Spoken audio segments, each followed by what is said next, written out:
from a boxer standpoint, let's go into the early Muhammad Ali, early, I suppose, Cassius Clay to break it down. What was so great about him then when he was on the rise? So So this with is, me, just after the Olympics as well.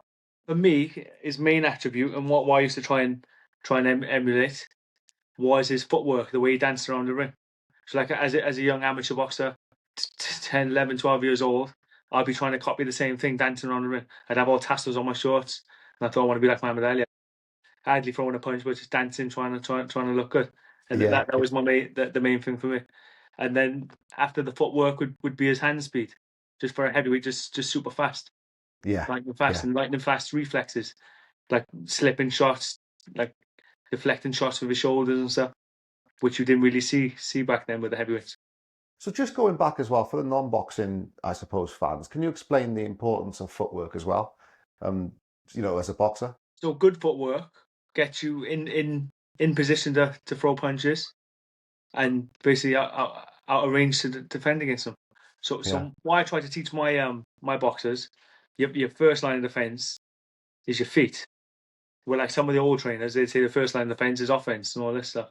But I think the first line of defense in a boxing match is your feet. If you can't get away with your feet, then you defend with your hands. Okay. And that's where Yeah. you see it, I suppose, in the later rounds when people's legs are When they gone. when they That's when when the the, feet slow down.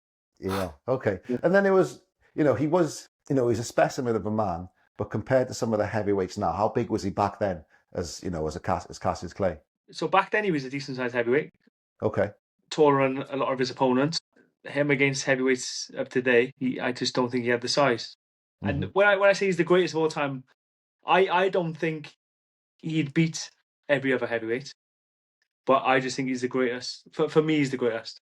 Yeah. I Right? suppose sorry. Yeah. So if he was to box like the likes of like Lennox Lewis, why I think on his day Lennox Lewis could possibly beat any heavyweight. I think him against like Muhammad Ali just with his size, and again he had the speed, the power. I think he could beat Muhammad Ali.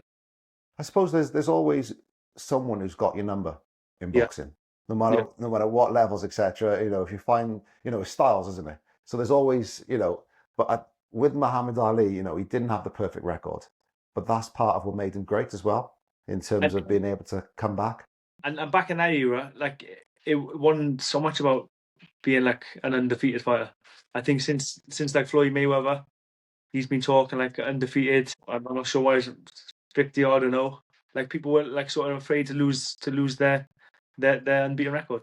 But back then, like the best would fight the best. If they get beat, they've lost in a great fight against a great fighter, and then they'd still be back in a big fight.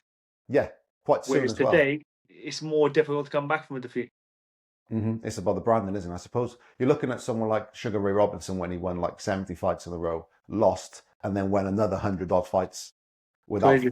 but those fights would have been in a short period of time. You're talking like within months, back to back, wasn't it? Like now they don't fight as often.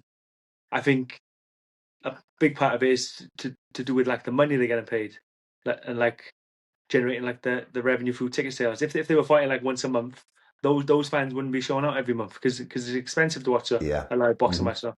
And like the purses the top fighters are being paid is like millions. So they Yeah. couldn't be fighting every month like they did back then. And what's it like as a boxer to have that period of inactivity as well? What's it do for you? It depends. Like boxing's such an individual sport, so it depends on the person.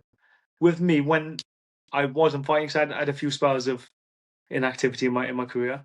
I'd just be in the gym. I'd be going around sparring. I'd just be trying to better myself.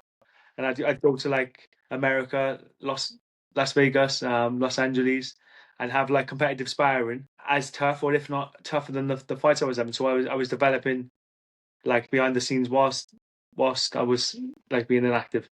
Of course, you Inactive went to the like, world, competitively, but I was still active like behind the scenes. keeping your sword sharp. So you went to the wild card gym, didn't you?